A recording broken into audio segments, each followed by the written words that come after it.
Let's change gears here. What's going on with the cab? Is it brand new? Tell us a bit about that. Bits and pieces of the cab are new, especially the front head where it would actually stick over the boiler. That piece is brand new. There are also patch pieces in the roof that are new, and along the side, like where the numbers would sit on the cab, those are new. But the majority of the cab, we're trying to keep it as original as we can. Obviously, there are some metal that's just deteriorated to the point where we can't use it. But overall, the cab's in really good shape for, being almost 100 years old, if it is truly the original cab. So, in that retrospect, it is, but it isn't. It's just been patched up and made good. Which is nothing new because the railroads did that for years. Yeah. Exactly. In fact, I believe the rear sheets of the cab used to have rear-facing windows in them, and you can see Yes. the weld marks where blanking plates were put over those, presumably by the Grand Trunk, because I don't think Midwest or Jensen would have done that. No, I wouldn't see a reason for that. Yeah. How about the tender? What's going on with that? How did it get to the condition it's in? Well, that with the tender not being original to the locomotive, because that came off of a Pacific of some kind, I forget now, but even though it came off of a different locomotive, we don't know originally what condition it was in from the Grand Trunk. We even have some reports from our records saying it was still in fairly poor condition.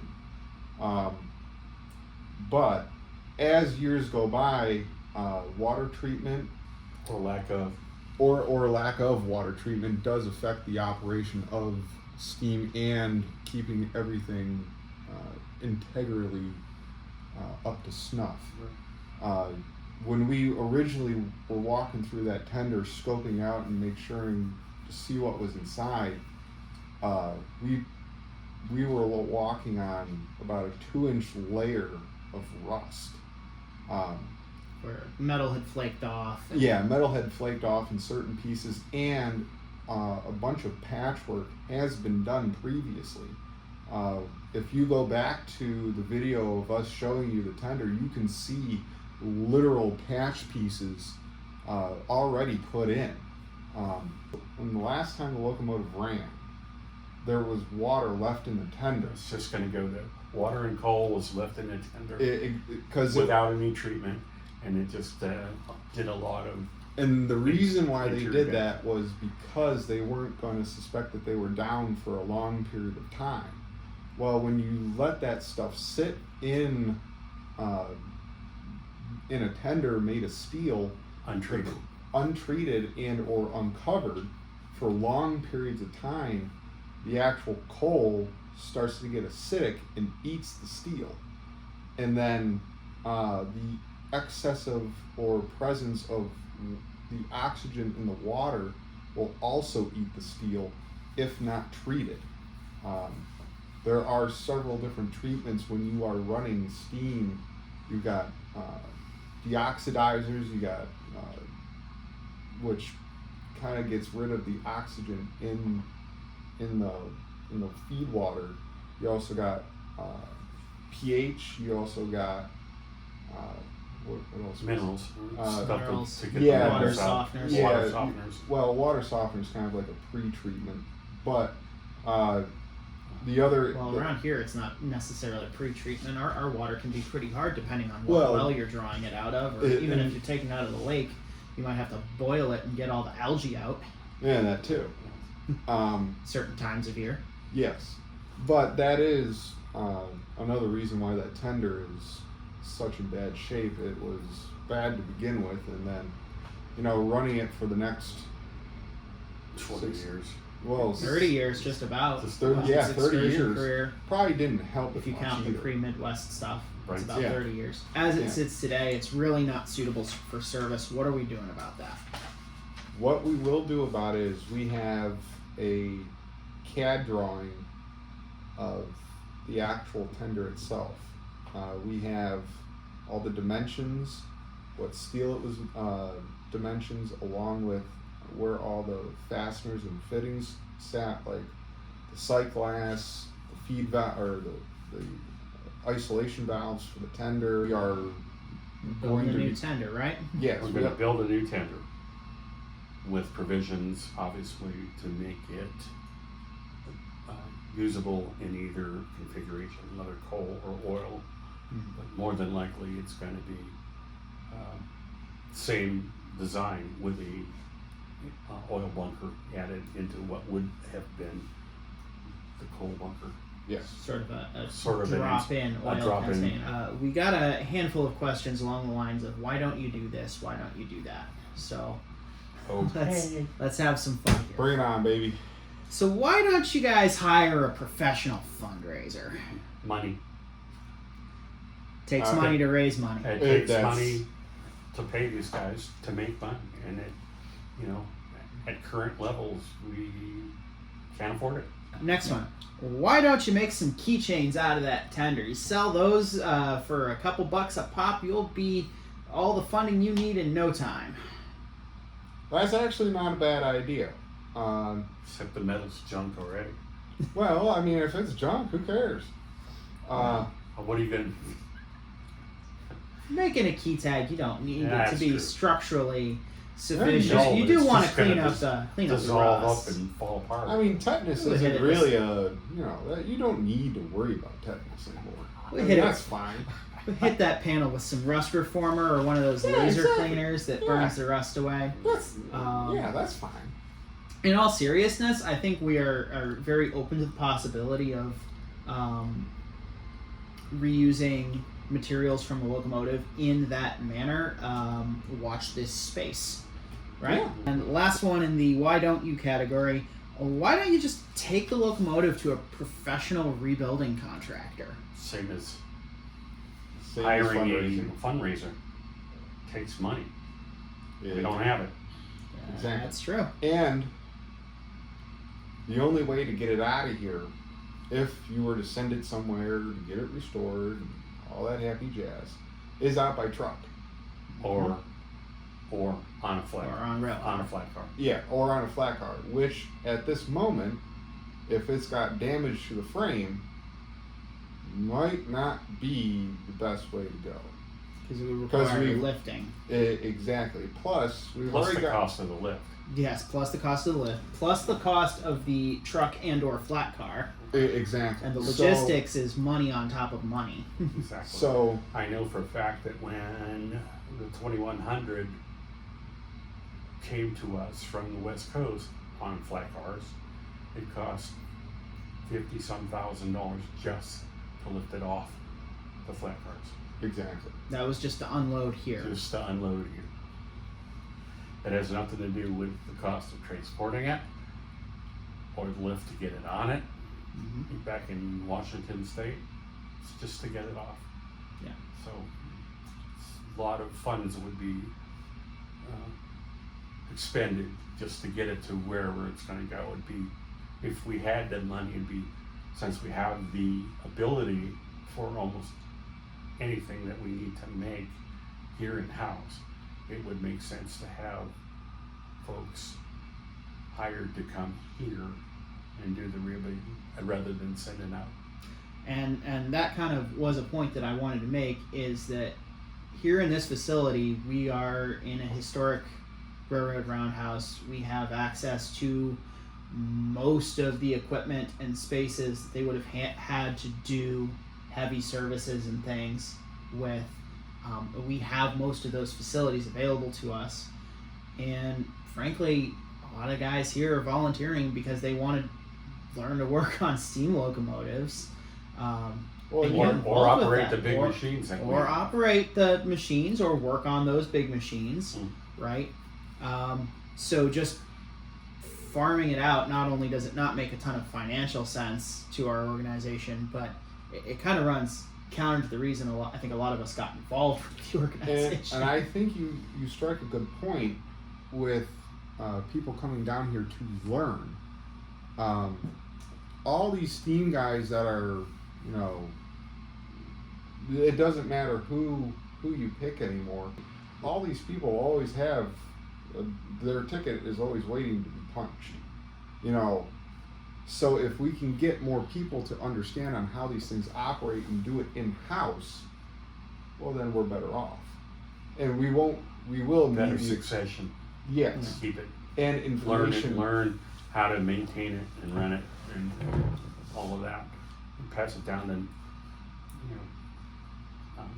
generations to come and things Exactly. like that. Yeah, And that's the way it always was. I mean, railroading has been historically a family lineage where father, son followed father, followed grandfather, followed all down the line back into the railroad to learn trades or operating crews or whatever.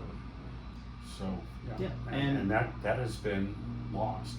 Basically. And ultimately, that is a big part of our organizational charter, is to maintain these skills and to pass these skills. That right there is preservation, right? It's not just preservation of equipment; it's preservation of the art, the understanding, the skill sets, right? That is every bit as important to railroad preservation as the equipment itself. Exactly. Here's a fun one. At least I think this is a fun one. Will 4070 ever run at CVSR alongside 765? Anybody's guess. Yeah, that's Anything is possible. exactly. That'd be a ball. Yeah. I'd love that. Double head, both are Top and tail. Top and tail.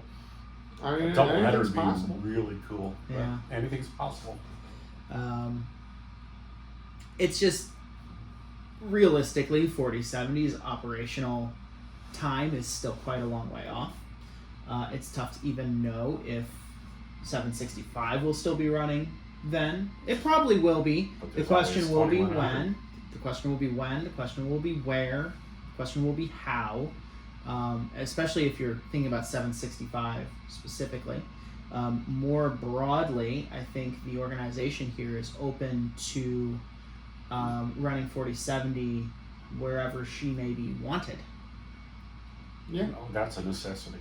Yeah. I mean, realistically, you've got to have some place where you can run consistently to generate the revenue required to maintain it properly. Or have at least an interest or draw to have a place that wants the engine on a routine basis, because it's kind of like just like a car. You let it sit for long periods of time, it really doesn't like that. Sometimes the fuel goes bad or electronics start to get wonky. These things want to be ran, they want to be enjoyed, but letting them sit is the worst thing to do. And that kind of leads into the absolute most common question we got, which is, where do you plan on running 4070?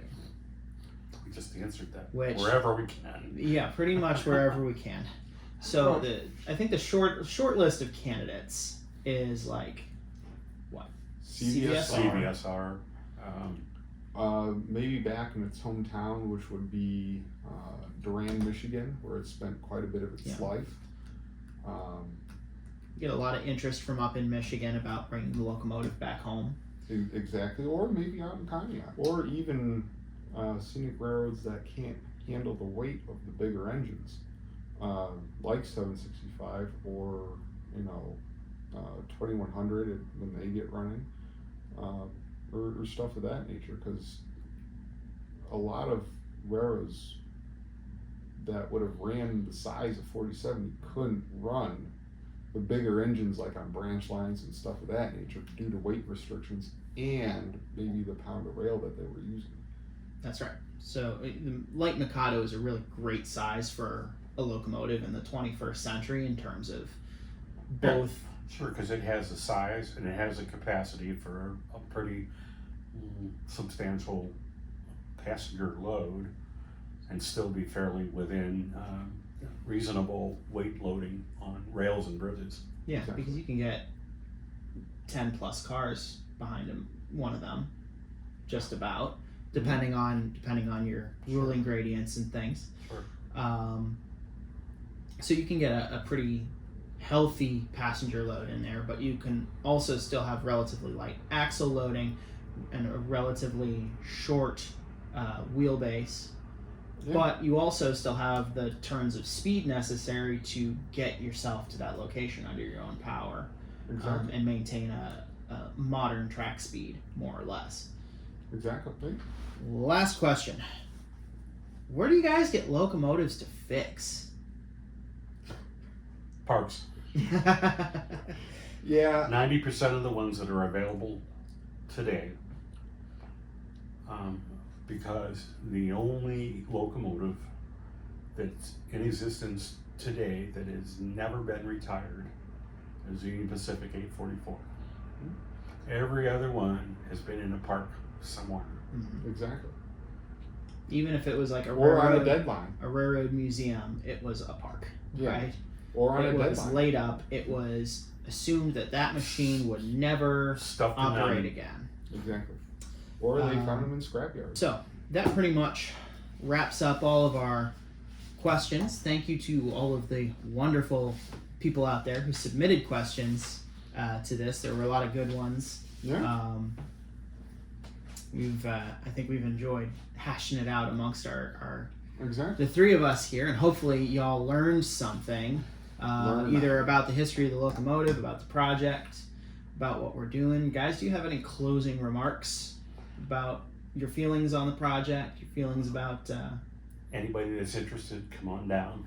We could take all the help we can find. It's a lot of fun to come down here and learn about these beasts and how they operate and all of that. It's really unusual and it's an enlightening experience. And like I say, I've been doing it for almost 35 years and wouldn't trade it for a minute.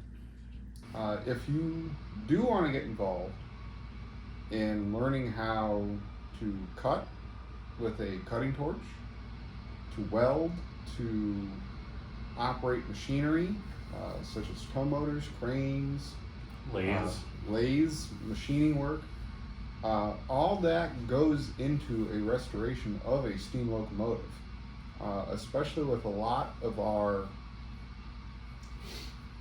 members at the moment are a lot of old heads that are passing down information, and all these people that are here will not be around here forever. So if you do want to learn, you do want to get the chance to do a lot of the stuff that you've seen on TV, you've seen on YouTube, you've seen on Facebook. Now would be the time to start, especially when you're young, because then you'll have a lot of time to practice your craft. And there are several people out there that do make this a living, or go into careers related from what they have learned, myself being one of them. So I would just like to add that, if you're in Cleveland and don't know where we are, because we hear this all the time, we are at 2800 West 3rd Street in Cleveland, Ohio. That is down in the flats down here by the steel yards, proper railroad country. So if you are in the greater Northeast Ohio region, we're pretty accessible. We're right off of the highway. Come on down, check it out. Hopefully you like what you see enough to pitch in. And if you're someone who loves steam from afar and wants to support a locomotive, one of the best things you can do for us is simply become a member of our organization. We do not require any mandatory minimum service hours or anything like that to be a member. Simply go to our website, midwestrailway.org, become a member, and you are helping us to restore a piece of history, maintain a piece of history, and Many pieces of history. many We've got pieces coaches of out here history. that are over 100 years old. And if you are interested, it's not just steam locomotives that we do work on. You could be interested in rail cars. You could be interested in off-road equipment. You could be interested in structural buildings. Diesel locomotives. We have diesel locomotives. Diesel locomotives. It's not just our steam locomotive itself. We have a whole facility to maintain. And if you're interested in any portion of that, come on down. Yeah, and that includes the building itself is 110-year-old roundhouse built by the B&O, and it needs some love as well. A lot of so love. there's plenty of opportunity here. Always something to do. Always something to do. Always something to do. If you like what you see, of course, like, comment, subscribe, share amongst your friends, pass it along the railway grapevine. You can pass it to people that you don't like. No.